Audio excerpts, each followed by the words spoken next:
የዚህ ዝግጅት አጋር አስተማማኝ አገልግሎትን የሚሰጡት ብርሃን ባንክ ነው። የብርሃን ባንክ የሞባይል ባንኪንግን በመጠቀም ብቻ እጅግ ቀላልና መቺ በሆነ መንገድ የነዳጅ ክፍያውን መፈጸም ይችላሉ። የጥሬ ገንዘብ ንክኪ የሌለው ደንበኞች የይለፍ ቁጥራቸውን ብቻ በመጠቀም በፍጥነት አስተማማኝ በሆነ ቅልጥፍና ነዳጅ መግዛት ይችላሉ። እንደ ስማችን ብርሃን ነው ስራችን። ተመልሰናል። አድማጮቻችን አራዳይም 95.1 ላይ ነው የምትገኙት። የመጨረሻውን ጉዳይ እንመልከት። የ10 ቁጥሮች የዝውውር ክረምት ነው። ትላልቅ ዝውውሮች የተፈጸሙበት ሆኗል። ሪያን ሼርኪን እንደዚሁም ደግሞ ማቲያስ ኩኛና ፍሎሪያን ቪስን ያነሳን ነበር። ሌሎችም ተጫዋቾች ይኖራሉ ተብሎ ይጠበቃልና ይህንን ጉዳይ እንመልከተው። አንዳንዶቹ ክረምቶች፣ አንዳንዶቹ የዝውውር ወቅቶች የሆኑ አይነት ተጫዋቾች በገፍ የሚዘዋውሩባቸው ይሆናሉ። ለምሳሌ 2017-18 የውድድር ዘመን ላይ የግብ ጠባቂዎች የዝውውር ክብረ ወሰን 3 ጊዜ ተሻሽሎ ነበር። አሁን ድረስ የዓለም ውዱ ግብ ጠባቂ ኬፓ አሪዛባላጋ ነው። 72 ሚሊዮን ፓውንድ የውል ማፍረሻውን ቼልሲ ከፍሎ ነው ከአትሌቲክ ክሉብ ደ ቢልባኦ ይህን ተጫዋች ያስፈረመው። ግን ከዛ ደግሞ ጥቂት ቀናት በፊት የየርገን ክሎፕ ሊቨርፑል አሊሰን ቤከርን ከሮማ እንደዚሁ የዓለም ክብረ ወሰን አሻሽሎ ነበር ያስፈረመው። በኋላ ኬፓ አሻሻለው እንጂ ከዚህ ዝውውር አንድ ክረምት በፊት ደግሞ ኤደርሰን ሞራይሽ ከቤንፊካ ወደ ሲቲ እንደዚሁ በከፍተኛ የዝውውር ሂሳብ ተዘዋውሮ ስለነበር ያንን ሲዝን የግብ ጠባቂዎች ክረምት ይሉታል። ብዙ ትልልቅ ግብ ጠባቂዎች በከፍተኛ የዝውውር ሂሳብ ወደ ትልልቅ ክለቦች ስለሄዱ፣ ግን በተመሳሳይ ጊዜ ቲቦ ኮርቷም ወደ ሪያል ማድሪድ ሄዶ ነበር። እሱ ለመተካት ነው ቼልሲ ኬፓን ከቢልባኦ ማምጣት የነበረበት። አንዳንዶቹ ወቅቶች ደግሞ የመሀል ተከላካዮች ዝውውር በብዛት የሚፈጸምባቸው ይሆናሉ። ለምሳሌ በ2 ዓመት ጊዜ ውስጥ የዓለም ክብረ ወሰን 2 ጊዜ ተሻሽሎ ነበር የግብ ጠባቂዎች የተከላካዮች። 2018 ጥር ላይ ቨርጅል ቫንዳይክ በ75 ሚሊዮን ፓውንድ ከሳውዝሃምፕተን ወደ ሊቨርፑል ሲዘዋወር በዓለም የግብ ጠባቂዎች የዝውውር ታሪክ ሬከርድ ነበር። ከዚያ ጥቂት ቆይቶ ሃሪ መጓየር ከሌስተር ሲቲ ወደ ማንቸስተር ዩናይትድ በ80 ሚሊዮን ፓውንድ ሲዘዋወር የዓለም ውዱ ተከላካይ ሆነ። ግን በመካከል ሲቲ ሩበን ዲያስን በ62.5 ሚሊዮን ፓውንድ፣ አይመሪክ ላፖርትን በ57 ሚሊዮን ፓውንድ ገዝቷል። ውድ ዝውውሮች ለመሀል ተከላካዮች ይፈጸሙ የነበረበት ጊዜ አለ። ይሄኛው ወቅት 2018-19 አካባቢ ያለው ጊዜ የመሀል ተከላካዮች በውድ ገንዘብ በብዛት የተዘዋወሩበት ጊዜ ነበር። ከዚያ ደግሞ 2022 ላይ የአጥቂዎች ገበያ ነበር።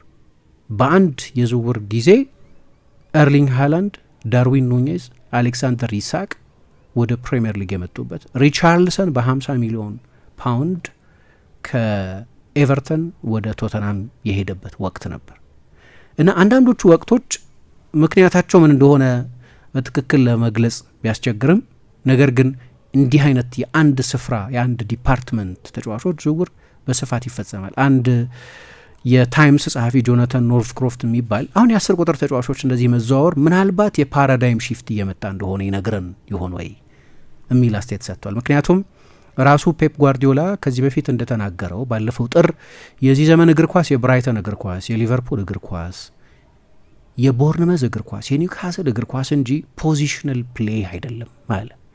ፖዚሽናል ፕሌይ ዌጎ ደ ፖሴሲዮን የሚባለውን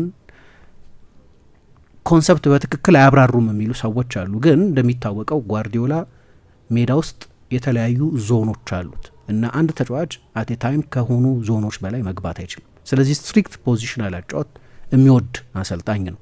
እሱ አሁን ለ17 ዓመት በጣም በላቀ ስኬት በዚህ መንገድ ሲጫወት ከቆየ በኋላ አሁን እንዲህ አይነት እግር ኳስ እየቀረ ነው የሚል አስተያየት ሰጥቷል። ወይም የቦታ ሪጂዲቲ አንድ ተጫዋች ይሄ ነውና ቦታው በቃ የሚል በዞን የመወሰን ነገር እየቀረ ነው ብሏል።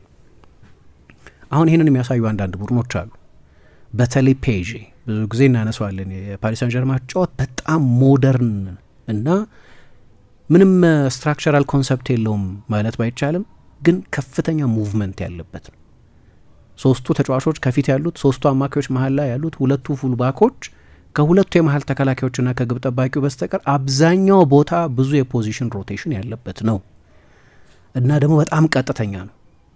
ግን ከዚህ በፊት ደግሞ የክለብ እግር ኳስ ሌላ አይነት ባህሪ ቢኖረውም ከኢንተርናሽናል እግር ኳስ የስፔን ብሔራዊ ቡድንም ከፔዤ ጋር በጣም የሚቀራረብ አጫወት ነው የሚጫወተው። የስፔን ብሔራዊ ቡድን በአብዛኛው ባለፉት አመታት 2 ጊዜ አውሮፓ ዋንጫ፣ 3 ጊዜ አውሮፓ ዋንጫ 2008፣ 12 እና አሁን መጨረሻ ላይ 2024 ላይ ሲያሸንፍ በመካከል የዓለም ዋንጫም ሻምፒዮን ሲሆን ከዚህኛው ቡድን ይልቅ አብዛኞቹ ሌሎቹ ቡድኖች የሚታወቁት በቨርቲካሊቲያቸው አልነበረም፣ በሆሪዞንታል አጫወታቸው ነበር ይታወቁ የነበሩት። እንዲያውም የኤንሪኬ ቡድን እና ፈርናንዶ የሮም 2018 ላይ ያሰለጠነው ቡድን ንጹህ የክንፍ ተጫዋቾች ያልተጠቀሙ ናቸው። ግን በፊትም የነበሩት አሰልጣኞች በተለይ ቪንሴንት ዴል ቦስኬ ንጹህ የክንፍ ተጫዋቾች አልነበሯቸውም። እንዲያውም ምናልባት ኦቨርላፕ የሚያደርገው ዋን ካፕ ደቪያ ስለነበራቸው ካልሆነ በስተቀር በክንፍ ቦታ ላይ እንደ ዳቪድ ሲልቫ አይነት ፕሌይ ሜከሮችን ነበር ይጠቀሙ የነበሩ። ስለዚህ የበለጠ በሆሪዞንታል አጫወቱ ነው ይታወቅ የነበሩ። እንዲያውም አንዳንዴ ወደ ማሰልቸት የሚሄድ ቲኪታካ ማለት ነው።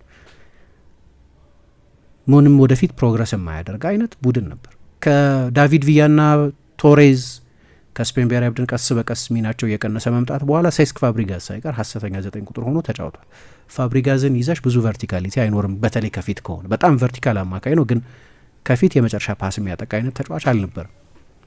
ይህኛው የሉዊስ ደላፎይንቴ ቡድን ግን ሌላ አይነት ከፔዤ ጋር የሚቀራረብ 2 ፈጣን የክንፍ ተጫዋቾች የሚጠቀም ለቨርቲካል ፓሰሮች ቦታ ያለው አይነት ቡድን ሆነ እና እነዚህ ዝውውሮች የፓራዳይም ሺፍት እየመጣ መሆኑን ያሳዩን ይሆን ወይ? የበለጠ ሙቭመንት ላይ ትኩረት ያደረገ የበለጠ ሰፊ ስፔስ ማጥቃት የሚችሉ ተጫዋቾችን መያዝን ከግምት ያስገባ ይሆን ወይ ይላሉ።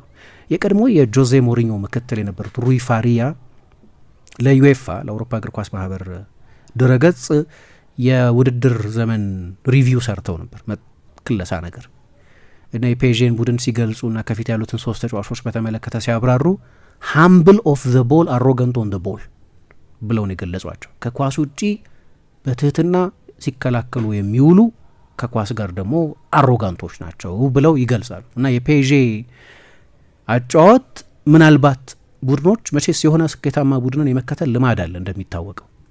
ፔዤ ደግሞ የቻምፒየንስ ሊግ አሸናፊ ነው፣ ስኬታማ ብቻ ሳይሆን ትልልቅ የእንግሊዝ ቡድኖችን ጭምር ጥሎ ነው ያለፈው። ስለዚህ ምናልባት አሰልጣኞች የፔዤን ሞዴል መከተል ጀምረው ይሆን ወይ?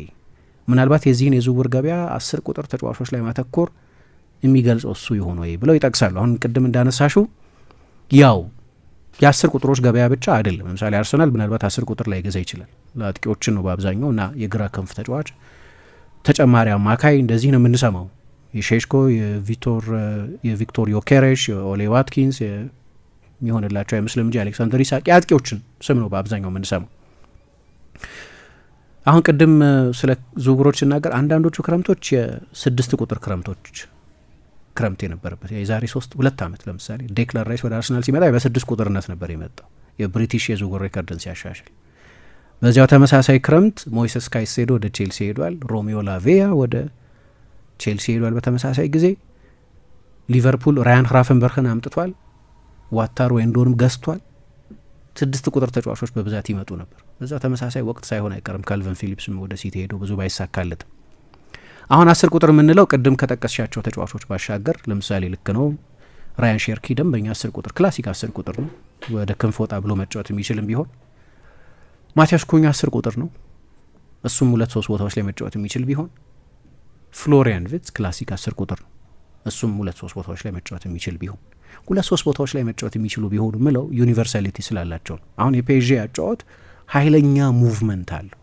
አንድ ተጫዋች ፊክስድ ቦታ አለው። ፊክስድ ቦታ ዴዚሪ ዱዌ ቀኝ ላይ ነው የሚጀምረው፣ ክቫራትስኬሊያ ግራ ላይ ነው የሚጀምረው፣ ደምቤሌ ሀሰተኛ 9 ቁጥር ነው። ግን ሂት ማፑን ብታይ ኃይለኛ ሙቭመንት አለ። ግራ ላይ ይሆናል፣ ቀኝ ላይ ይሆናል። የቻምፒየንስ ሊግ ፋይናል ላይ 2 አሲስቶች ሊሰጥ የተገኘበትን ፖዚሽን ማየት ነው።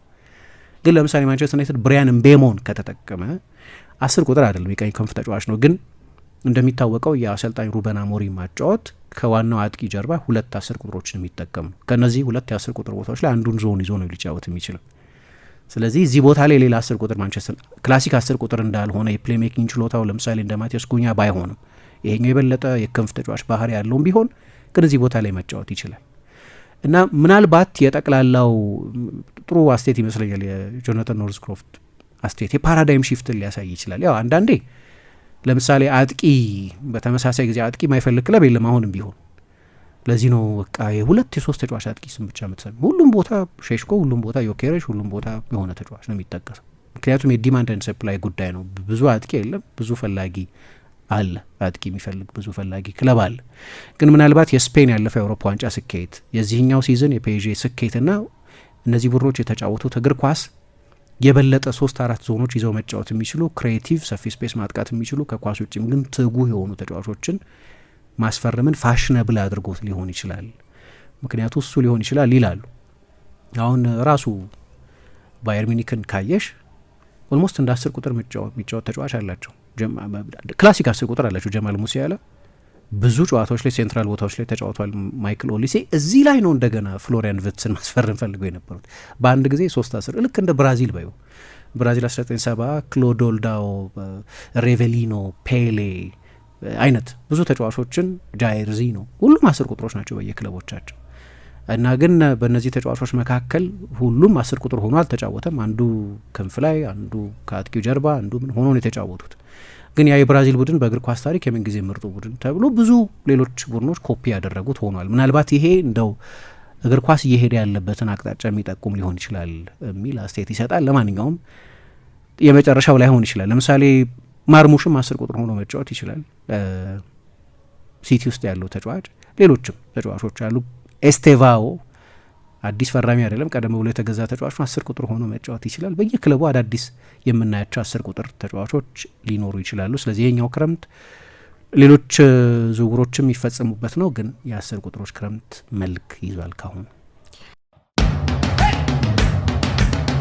የዚህ ዝግጅት አጋር አስተማማኝ አገልግሎትን የሚሰጡት ብርሃን ባንክ ነው። የብርሃን ባንክ የሞባይል ባንኪንግን በመጠቀም ብቻ እጅግ ቀላልና መቺ በሆነ መንገድ የነዳጅ ክፍያውን መፈጸም ይችላሉ። የጥሬ ገንዘብ ንክኪ የሌለው ደንበኞች የይለፍ ቁጥራቸውን ብቻ በመጠቀም በፍጥነት አስተማማኝ በሆነ ቅልጥፍና ነዳጅ መግዛት ይችላሉ። እንደ ስማችን ብርሃን ነው ስራችን።